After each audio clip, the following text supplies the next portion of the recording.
পাখি কখন জন্ম নেয়, কখন উড়তে শেখে, কখন বাসা বানাতে শেখে, কখন নিজের মৃত্যু লাভ করে, এসব আমাদের মধ্যে কেউ জানি না।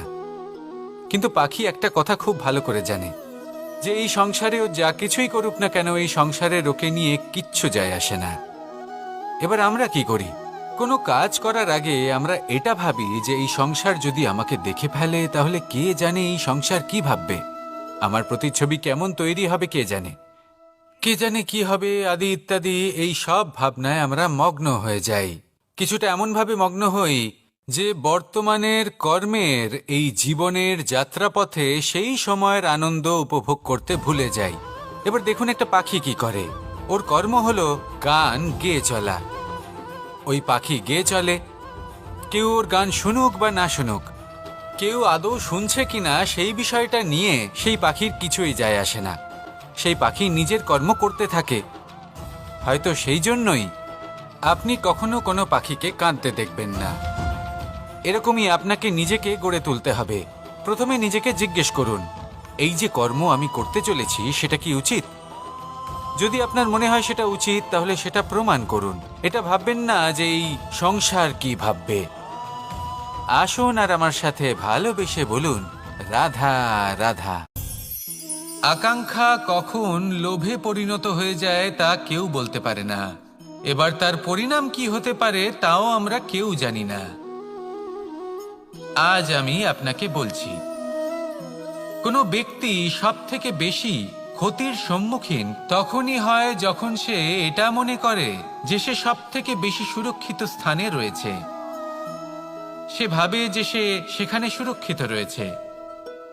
সে তখন অসাবধান হয়ে পড়ে, আর তখনই তাকে জীবনের সব থেকে বড় ক্ষতির সম্মুখীন হতে হয়। নিঃস্ব হয়ে যাওয়ার পরিস্থিতি কোনো মানুষের জীবনে তখনই আসে যখন তার কাছে প্রচুর সম্পত্তি থাকে এবং সে তার থেকেও অনেক বেশি সম্পত্তি অর্জন করতে চায়। সেই অনেক বেশি সম্পত্তি অর্জন করার চেষ্টায় সে এমন কিছু করে বসে যার ফলে তাকে সমস্ত সম্পত্তি হারাতে হতে পারে। একজন রচনাকার নিজেই নিজের প্রতিভা একদম শেষ করে দিতে পারে যখন সে অনেকগুলো কাজ নিজের কাঁধে নিয়ে নেয়। একটা গুরুত্বপূর্ণ কথা সবসময় মনে রাখবেন, আজ আপনি যেখানেই থাকুন না কেন, যেমনই যে কোনো স্থানেই থাকুন না কেন, এর পেছনে আপনার আকাঙ্ক্ষার একটা বিশাল ভূমিকা রয়েছে। কিন্তু মনে রাখবেন, আপনাকে শিখতে হবে যে কখন আর কিভাবে নিজের উচ্চাকাঙ্ক্ষাগুলিকে লাগাম পরাতে হবে, কারণ এটা অত্যন্ত আবশ্যক। তাই আসুন আর আমার সাথে ভালোবেসে বলুন, রাধা রাধা। রাত্রে আমরা সুখ নিদ্রা লাভ করি, আমরা স্বপ্ন দেখি, ভবিষ্যতের পরিকল্পনা করি, খুব ভালো লাগে। সকালে যখন চোখ খুলি নিদ্রা ভঙ্গ হয়, স্বপ্ন সেইখানেই ভেঙে যায়, আর তারপর আমরা আমাদের রোজকার জীবন যাপন করি।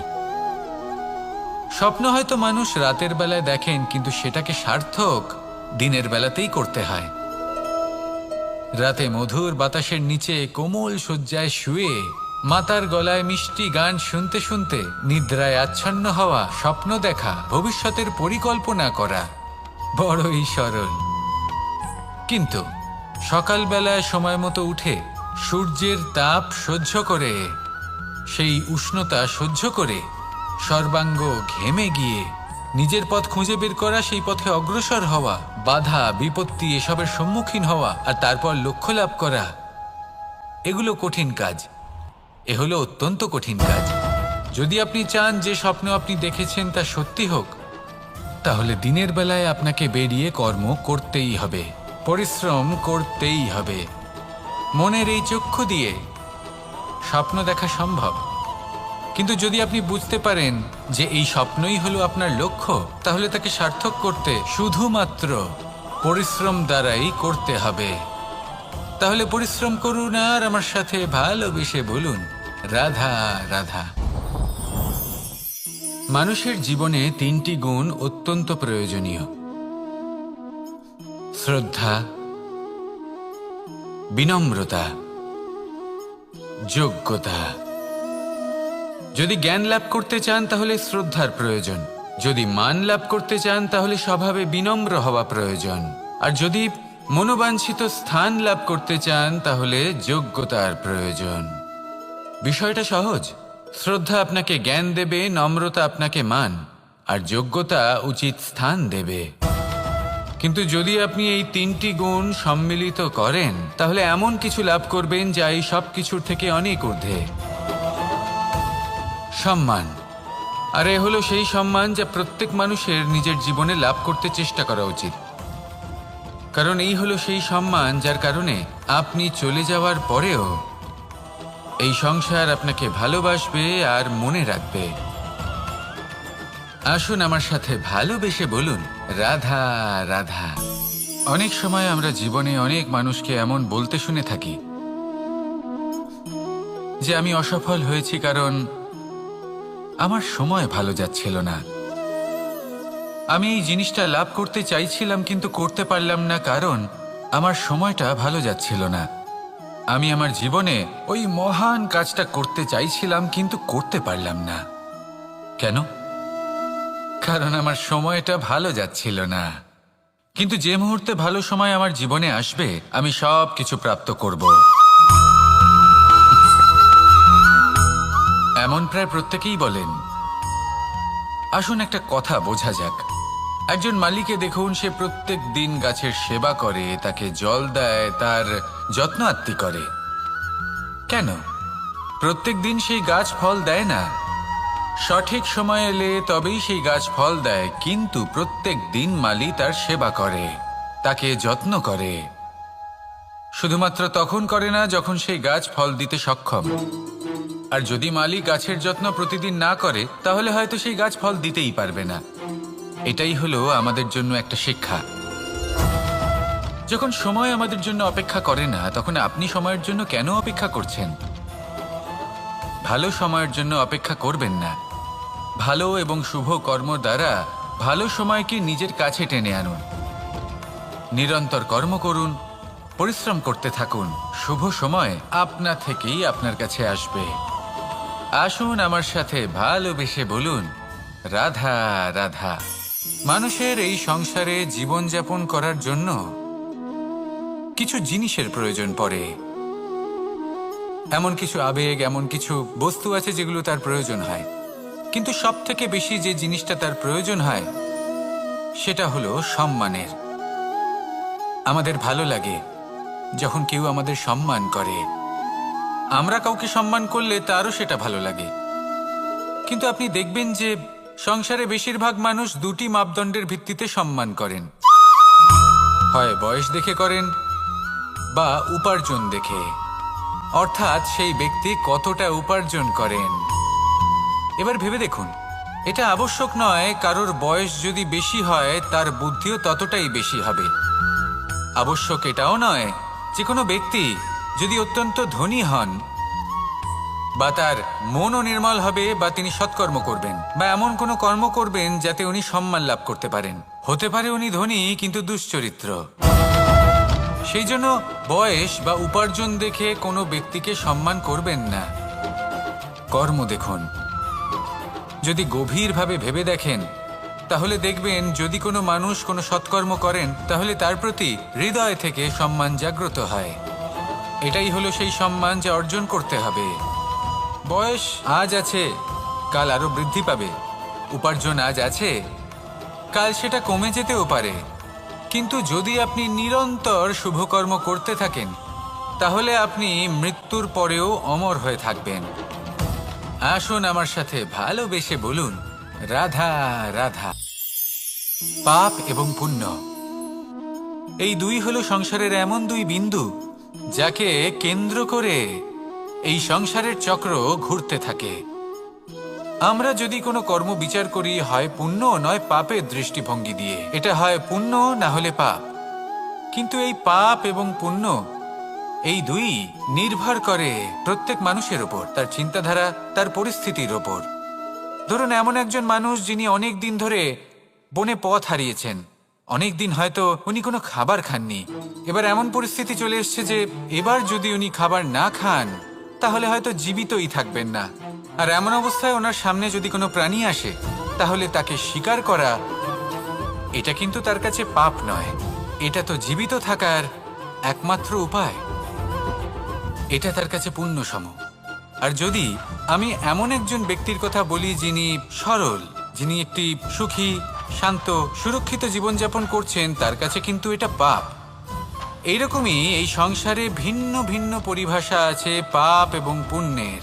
তার মধ্যে যদি আমি আপনাকে একটি সরল পরিভাষা দিই, সেটা হলো, জীবনে যখনই কোনো কর্ম করবেন সেটা নিয়ে একটু ভেবে দেখুন যে এই যে কাজটা আমি করছি, তার ফলে এই যে অন্য মানুষেরা আছেন এই সংসারে, তারা কি দুঃখ পাবেন? যদি তারা দুঃখ পান তাহলে সেটা পাপ। যদি আপনি এমন কোনো কর্ম করেন যার ফলে অন্যরা প্রসন্নতা লাভ করেন, তাদের মুখে হাসি ফুটে ওঠে, যদি তারা প্রেরিত হন, জীবনে সামনে এগোতে পারেন, তাদের বিকাশ হয়, তাহলে এটা হলো পুণ্য। তাই জীবনে সবসময় পুণ্য করতে থাকুন আর আমার সাথে ভালোবেসে বলুন, রাধা রাধা। বনস্পতি ফলনের জন্য আমাদের কিসের প্রয়োজন পড়ে? একটু ধরিত্রীর, একটু পরিশ্রমের, আর একটা বীজের। এবার যদি মানুষের কথা বলি, তাহলে এখানে ধরিত্রী হলো মানুষের এই জীবন, যেখানে মানুষ নিজের ইচ্ছের ফল ফুল ফলন করতে চায়। পরিশ্রম হলো আমাদের কর্ম, আর বীজ হলো আমাদের নির্বাচন।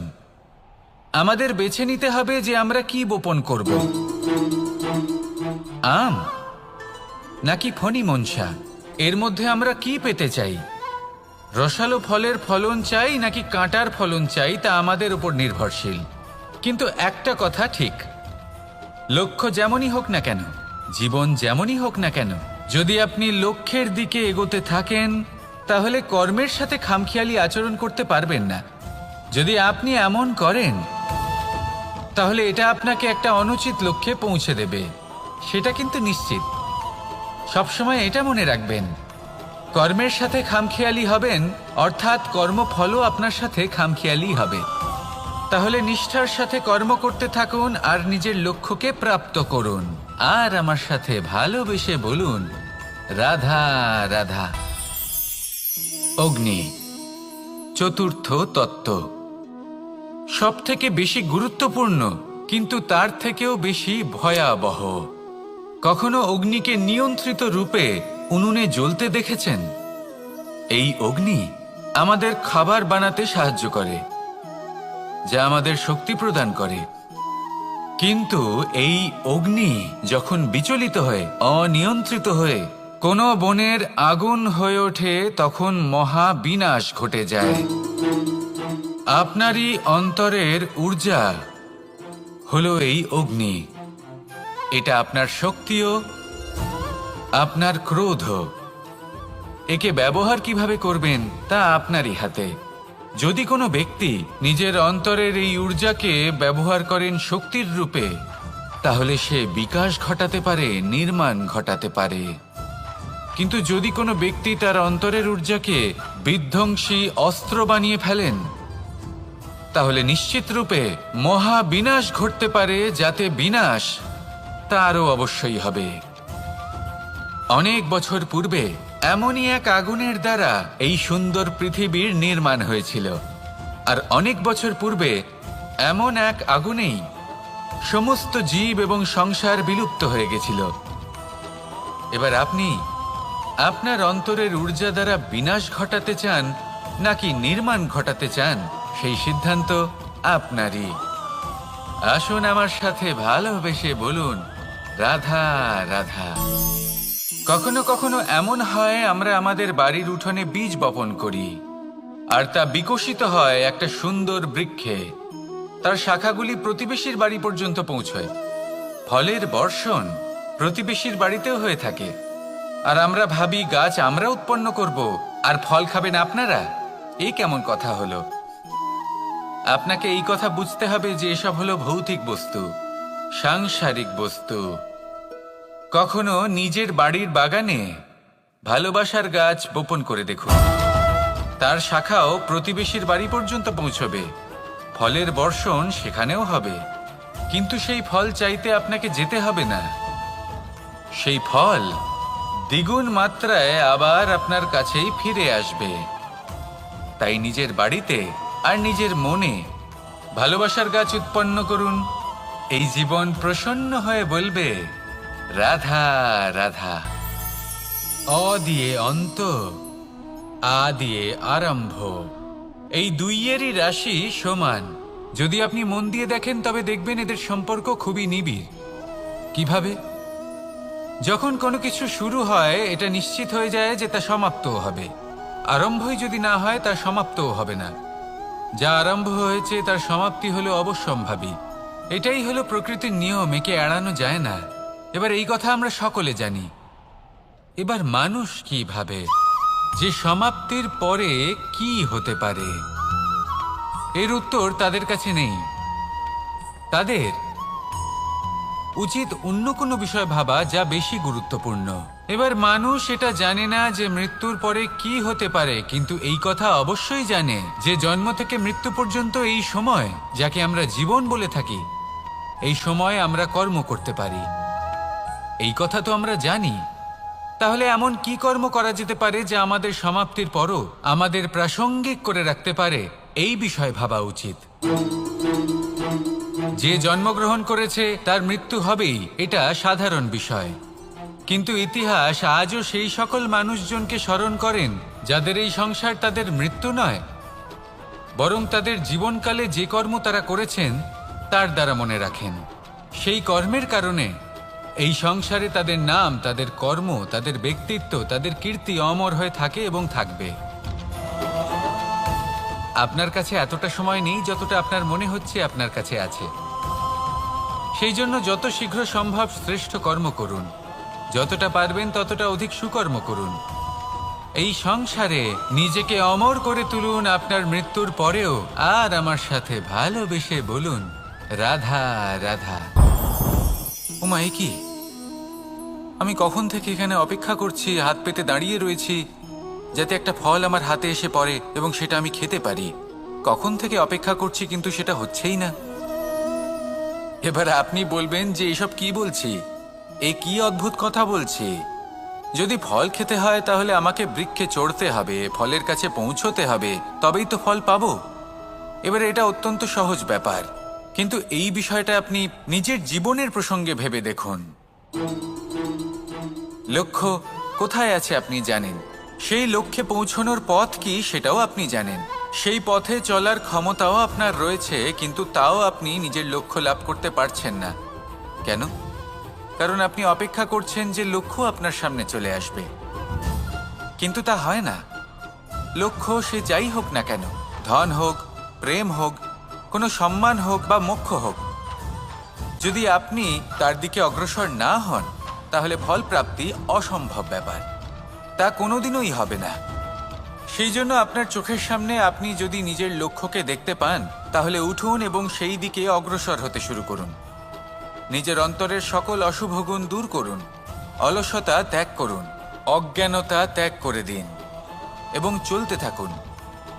অবশ্যই মনোবাঞ্ছিত ফল লাভ করতে পারবেন। মনে রাখবেন, চলতে থাকলে তবেই লক্ষ্য প্রাপ্তি হবে। অপেক্ষার দ্বারা শুধুমাত্র মৃত্যু লাভ হবে। আসুন আমার সাথে ভালোবেসে বলুন, রাধা রাধা। কর্ম কর্ম সর্বদাই শান্ত মনে করুন। ভিতের সেই ইটের মতো করুন যে শান্তভাবে 7 হাত গভীরে অবস্থান করে। সবার চোখ যায় শিখরের সেই পতাকার দিকে, কিন্তু শিখরে থাকা সেই পতাকা প্রতীক হলো ভিতের মধ্যে থাকা সেই ইটের শক্তির, যে শান্ত মনে নিজের কাজ করে গেছে। তাই এইভাবেই নিজের কর্ম করুন শান্ত মনে, সন্তোষ ভাব নিয়ে।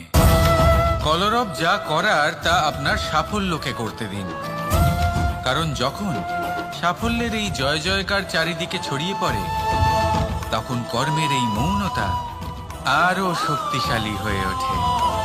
তাহলে আসুন আমার সাথে ভালোবেসে বলুন, রাধা রাধা। এই সম্পর্ক হলো গুরু এবং শিষ্যের। গুরু হলেন ধনুকের সেই প্রত্যাঞ্চার মতো যিনি নিজেকে পেছনে রেখে শিষ্যকে তার গন্তব্যের দিকে এগিয়ে দেন, তাকে নিজের লক্ষ্য ভেদ করতে দেন, আর সর্বদাই কঠোর হয়ে থাকেন যাতে শিষ্য কখনোই নিজের লক্ষ্যচ্যুত না হয়।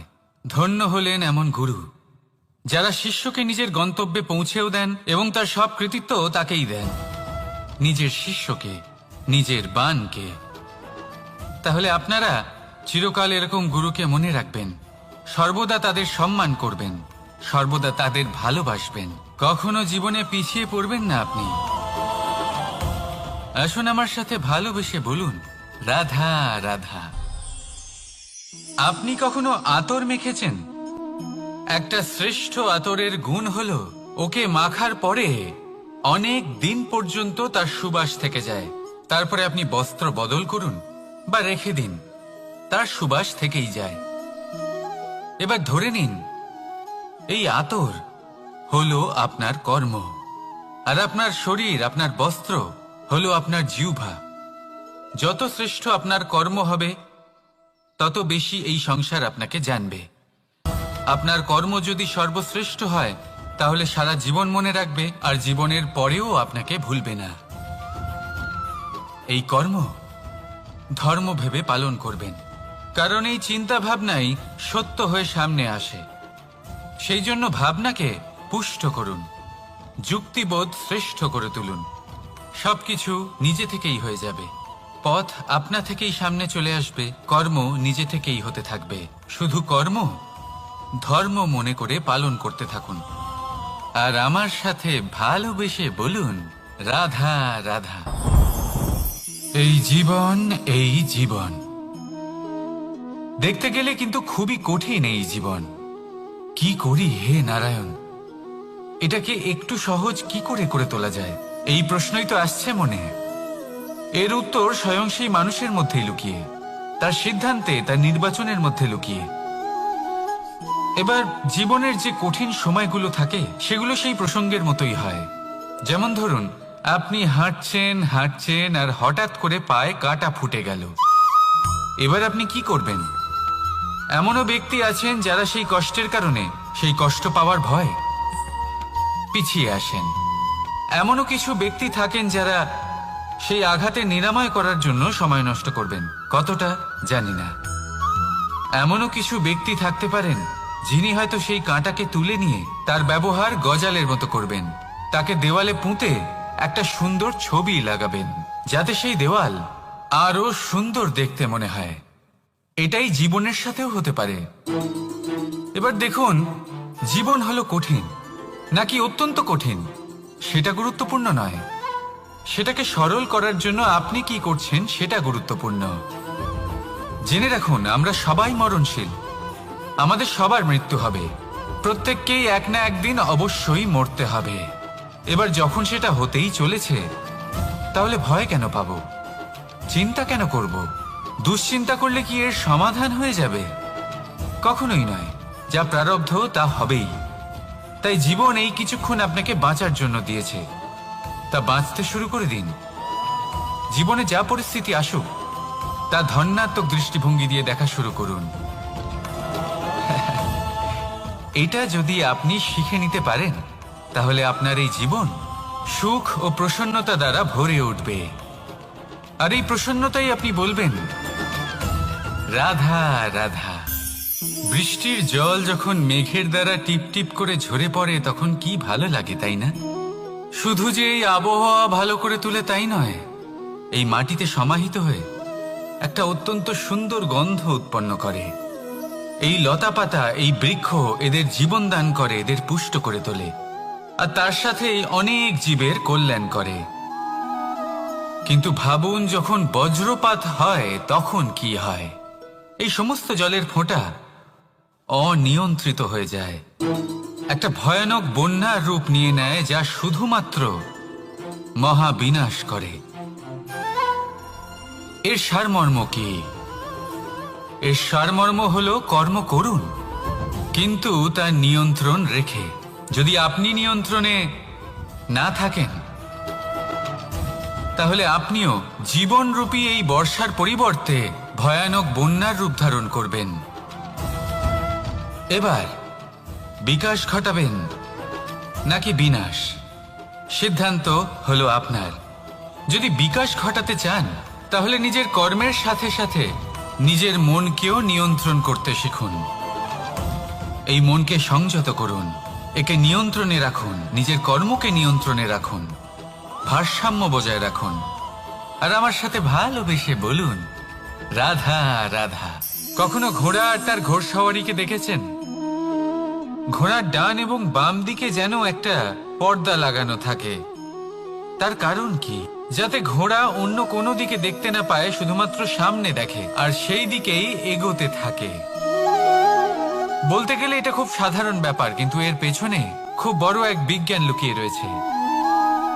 আপনি যদি জীবনে নিজের লক্ষ্যে পৌঁছতে চান তাহলে আপনাকে এদিক ওদিক তাকানো বন্ধ করতে হবে, শুধু সামনে নিজের লক্ষ্যের দিকে তাকিয়ে থাকতে হবে। তখনই জীবনে সাফল্য লাভ করবেন। ঘোড়া তো শুধুমাত্র এক পশু, তার উপরে লাগাম পরাতে হয়, চোখের ডান এবং বাম দিকে পর্দা পরিয়ে দেওয়া হয়। আপনি হলেন মানুষ, আপনাকে লাগাম কে পরাবে? কেউ না। এটা আপনাকে নিজেকেই করতে হবে। মনের গভীরে প্রবেশ করুন আর আবেগগুলিকে লাগাম পরান, তাদের নিয়ন্ত্রণ করতে শিখুন। আর নিজের দৃষ্টি সামনে, শুধু নিজের লক্ষ্যের দিকে। মনে রাখবেন, যদি আপনার দৃষ্টি শুধুমাত্র নিজের লক্ষ্যে থাকে তাহলে লক্ষ্য ভেদ অবশ্যই করবেন। যদি একাগ্রতা এদিক ওদিক চলে যায় তাহলে লক্ষ্য হারিয়ে যাবে। রাধা রাধা। যথা রাজা তথা প্রজা, যথা বীজ তথা বৃক্ষ, যথা ভূমি তথা অঙ্কুর। কি সুন্দর শব্দ এগুলি! আর যতটাই সুন্দর ততটাই গভীর হলো তার অর্থ। যেমন রাজা হবেন, প্রজা তেমনই হবেন। যেমন ভূমি হবে, অঙ্কুরও তেমনই হবে। কখনো গভীরে গিয়ে এই কথার অর্থ বোঝার চেষ্টা করেছেন আপনি? রাজা এই শব্দের মূল হলো রজ। রজ কথার অর্থ হলো মাটি। অর্থাৎ রাজা হলেন তিনি যিনি মাটির সাথে যুক্ত। রাজা হলেন তিনি যিনি প্রজাদের সম্মান করবেন, তাদের যত্ন নেবেন, তাদের চোখে জল দেখলেই চিন্তিত হয়ে উঠবেন, তাদের অশ্রু মোছার জন্য সমস্ত সম্ভাব্য চেষ্টা করবেন, তাদের সুখী রাখার জন্য সমস্ত চেষ্টা করবেন। রাজা এরকম হয়। এবার এই সমস্ত গুণ যদি একজন রাজার মধ্যে না থাকে তাহলে প্রজার মধ্যে অসন্তোষ দেখা যায়। আর এই অসন্তোষ বিদ্রোহের রূপ নেয়। আর এই বিদ্রোহ যে কোনো রূপেই হলো বিনাশকারী। তাহলে রাজার উচিত প্রজাদের রক্ষা করা এবং প্রজাদেরও উচিত রাজার প্রতি বিশ্বাস রাখা, তার অনুকরণ করা। এই দুজন যখন এক হবেন তখনই শাসন স্থির হবে, তখনই এই দেশ নিয়ন্ত্রণে থাকবে। যদি দুজনের মধ্যে কোনো একজন নিয়ন্ত্রণ হারান তখন মহা বিনাশ অবশ্যই হবে। তাহলে রাজা নিজের কর্ম করবেন আর প্রজা নিজের ধর্ম পালন করবেন। আর আমার সাথে ভালোবেসে বলবেন, রাধা রাধা। কখনো কখনো আমরা ভাবি যে কোনো ব্যক্তি যিনি ধর্মের পথে চলেছেন, যদি তার দ্বারা কোনো ভুল হয়ে থাকে তাহলে নিয়তি তাকে সেই মুহূর্তেই কঠোর শাস্তি দেন। কিন্তু সেই সব মানুষ যারা সংসারের সবথেকে বড় অধর্মী, বহু নিকৃষ্ট মানের কাজ করেন, তাদের নিয়তি অনেক সুযোগ দেন। তাদের নিয়তি এরকম কঠোর প্রহার করেন না। এই ভাবনা কখনো না কখনো মনে আসেই। ভেবে দেখুন কেন? আসলে জীবনকে বেশিরভাগ মানুষ একভাবেই দেখে থাকেন, বিভিন্ন স্তরে একে দেখা উচিত।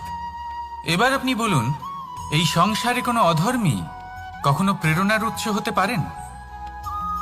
কখনোই নয়। যে মানুষ নিজের আত্মাকে মলিন করে ফেলেছেন তিনি এই সংসারকে কিভাবে প্রেরণা যোগাবেন?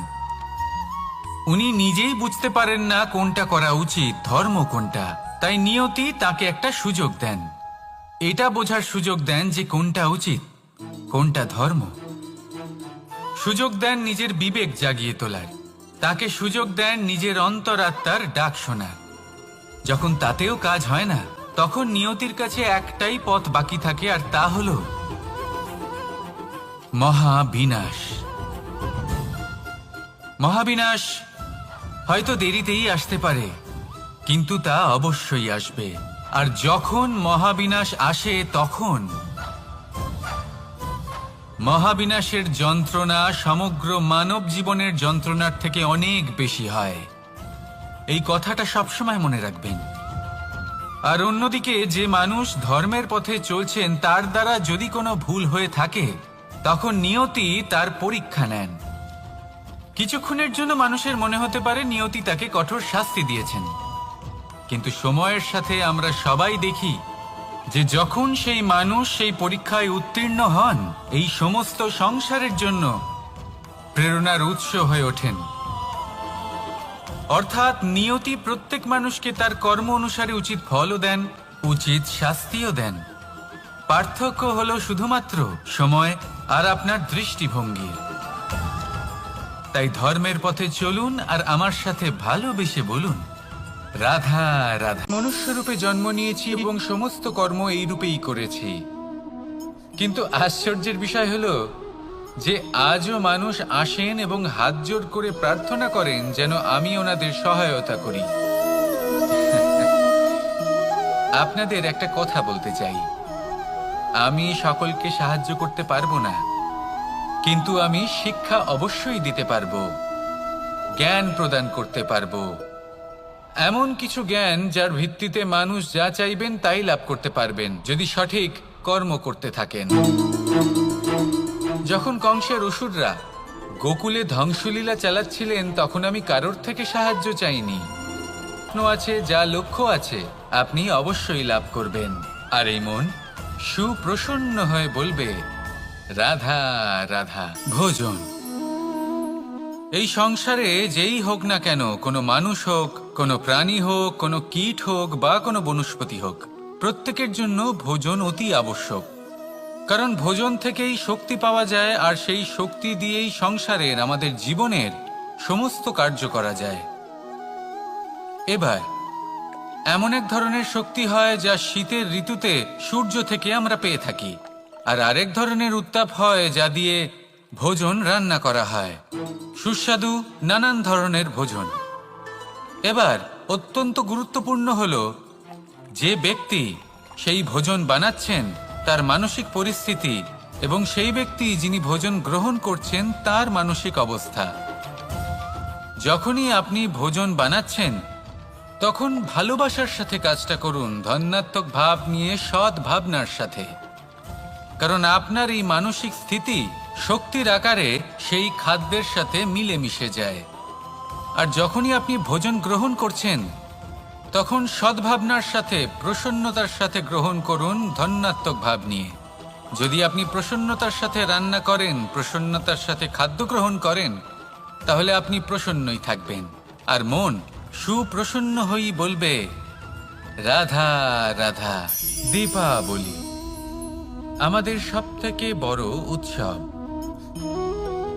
শ্রীরাম রাবণকে পরাস্ত করে 14 বছরের বনবাস কাটিয়ে আবার অযোধ্যায় ফিরে এলেন অমাবস্যার রাত্রে। অযোধ্যায় সবাই খুব প্রসন্ন ছিলেন, খুবই উৎসাহিত ছিলেন। অযোধ্যায় সহস্র প্রদীপ প্রজ্বলিত করা হয়েছিল এই উৎসবে। একে আমরা দীপাবলি বলে থাকি। এবার এই বিষয়ে আমরা সকলে জানি। আপনি কি এটা জানেন যে শ্রীরাম বাস্তবে অমাবস্যার এক রাত আগেই অযোধ্যায় পৌঁছে গেছিলেন? সবার সামনে অমাবস্যার রাতে এসেছিলেন। এর কারণ কি? শ্রীরাম প্রমাণ করতে চেয়েছিলেন যে যে কোনো সময়, দিন হোক বা রাত, শুভ বা অশুভ হয় না। শুভ অশুভ কিছু থাকলে তা হলো মানুষের চিন্তা, তার ভাবনা, তার নির্বাচন আর তার কর্ম। নিজেই দেখে নিন, শ্রীরাম শুভ কাজ করে ফিরেছিলেন এবং অমাবস্যার মতো গভীর এক রাত্রিকেও দীপাবলিতে পরিবর্তিত করেছিলেন। এমনটাই যদি আমরা করতে পারি, তাহলে এমন কোনো গৃহে যান যেখানে অসহায় ব্যক্তি রয়েছেন, যা অন্ধকারাচ্ছন্ন, আর সেখানে প্রকাশ প্রজ্বলিত করুন। প্রকাশ সহায়তার, প্রেরণার, আশার। যদি এমন কিছু আমরা করতে পারি তাহলে তাকে প্রকৃত অর্থে দীপাবলি বলা যেতে পারে। তাহলে নিজের পরিবারের সাথে দীপাবলি পালন করুন, আপনাদের শুভেচ্ছা জানাই। আসুন আর আমার সাথে ভালোবেসে বলুন, রাধা রাধা। এই শুকনো পাতাটিকে দেখুন, নিষ্প্রাণ হয়ে পড়েছে। কোনো একটা সময় এই পাতাটি একটা গাছের ডালে ছিল। সেই গাছ ওর লালন পালন করত। যখন যখন বাতাস বইত, এই পাতায় কম্পন দেখা দিত, মনকে প্রফুল্ল করে তুলত। কোনো একদিন এই পাতা গাছের ডাল থেকে ঝরে পড়ে গেল। নিঃসন্দেহে ও নিজের স্বাধীনতা পেল, কিন্তু আস্তে আস্তে শুকিয়ে গেল, নিষ্প্রাণ হয়ে গেল। দেখুন, আমি এই কথা বলছি না যে স্বাধীনতা অনুচিত, কখনোই না। কিন্তু যে কোনো পরিস্থিতিতে স্বাধীন হতে চাওয়া এটা নিশ্চিতরূপে অনুচিত। আমরা যদি আমাদের জীবনে পরিবারের গুরুত্ব ভেবে দেখি, তাহলে এই পরিবারে যতই মতভেদ থাকুক না কেন, যতই মনোমালিন্য থাকুক না কেন, যতই বিবাদ থাকুক না কেন, এই সব মিটিয়ে নেওয়া অত্যন্ত প্রয়োজনীয়। সেই সব কিছু সমাপ্ত করা অত্যন্ত প্রয়োজনীয়। কখনো এই পরিবারকে ভাঙতে দেবেন না, কখনো এই পরিবার থেকে দূরে চলে যাবেন না। এই পরিবার হলো আমাদের জীবনের একটা অমূল্য সম্পদ, অমূল্য এক আশ্রয়, যা এই সংসারে হয়তো কোথাও আপনি পাবেন না। তাই একে আগলে রাখুন। ভেবে নিন আপনি পাতা আর আপনার পরিবার সেই গাছ। আসুন আমার সাথে ভালোবেসে বলুন, রাধা রাধা। সংসারে আমাদের জীবনে যখন কোনো সুখ বা দুঃখ আসে, তার জন্য আমরা কাউকে না কাউকে অবশ্যই দায়ী করে থাকি, তাই না? এই ব্যক্তি আমাদের সাথে এরকম কাজ করেছেন, তাই আমার সাথে এমন হলো। ওই ব্যক্তি যদি এমনটা না করতেন, তাহলে আজ আমি ওই স্থানে পৌঁছতে পারতাম। সবই আপনার দৃষ্টিভঙ্গির ওপর নির্ভরশীল। আর যদি আপনার দৃষ্টিভঙ্গি এমন হয়, তাহলে তা অনুচিত। সত্যি কথা বলতে, এই সংসারে ভিন্ন ভিন্ন ধরনের মানুষ আছে। এটা আপনার উপর নির্ভর করছে কিভাবে তাদের স্বাগত জানাবেন। একবার ভাবুন, আমি আমার দুটো হাত সামনে নিয়ে এলাম, দুটো মুঠো খুলে দিলাম। দুই প্রকারের মানুষ আসবেন, কিছু না কিছু দিয়ে যাবেন। এই মুঠো যদি আমি বন্ধ করে দিই, তাহলে না কেউ আমাকে কিছু দিতে পারবে, না আমার কিছু যাবে আসবে। নিশ্চয়ই বুঝতে পারছেন এই দুই ধরনের ব্যক্তি কারা এবং তারা কি দিয়ে যান।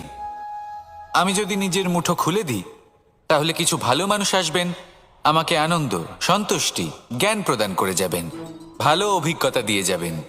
কোনো খারাপ ব্যক্তি যদি আসেন, তাহলে তিনিও খারাপ অভিজ্ঞতা দেবেন, যার থেকে আমি শিক্ষা লাভ করব। এই সব কিছু আমি লাভ করতে পারি। মুঠো যদি বন্ধ করে রাখি, তাহলে আমি কিছুই পাবো না। দেখুন, এই সংসারে প্রত্যেকের জীবনে এইরকম।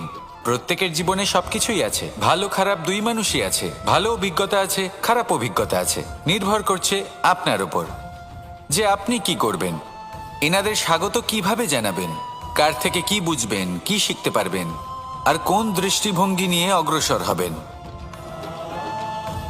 এটাই নির্ধারণ করবে যে আপনার জীবন কেমন হবে। আসুন আমার সাথে ভালোবেসে বলুন, রাধা রাধা।